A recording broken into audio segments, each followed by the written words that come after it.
बातमी नाशिकमधून आहे। नाशिकमध्ये एकाच कुटुंबातील चौघांचा मृत्यू झाला। एकाची आत्महत्या आहे तर तिघांचा मृत्यूचं कारण अद्याप अस्पष्ट आहे। पत्नी आणि दोन्ही मुलांच्या मृत्यूचं कारण अद्याप अस्पष्ट आहे।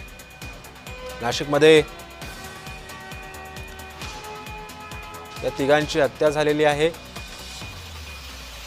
आणि या संदर्भामध्ये अधिक माहिती देतात आमचे प्रतिनिधी संतोष खताळ सध्या आपल्या सोबत आहे। संतोष, नेमकं हे काय प्रकरण आहे? कारण एकाच कुटुंबातील चौघांचा मृत्यू झाला, त्यातल्या एकाची आत्महत्या आहे आणि इतर तिघांच्या मृत्यूचं कारण अस्पष्ट आहे। काय प्रकार आहे हा?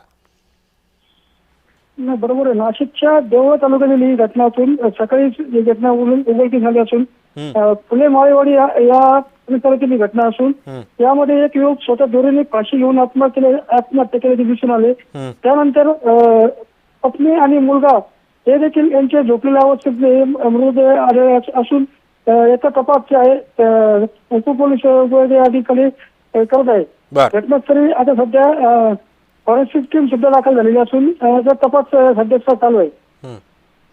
नक्कीच, धन्यवाद संतोष, तुम्ही दिलेल्या अधिक माहितीबद्दल। आपण पाहतो नाशिकमध्ये एकाच कुटुंबातील चौघांचा मृत्यू झालेला आहे, एकाची आत्महत्या आहे तर इतर तिघांच्या मृत्यूचं कारण मात्र अद्याप अस्पष्ट आहे।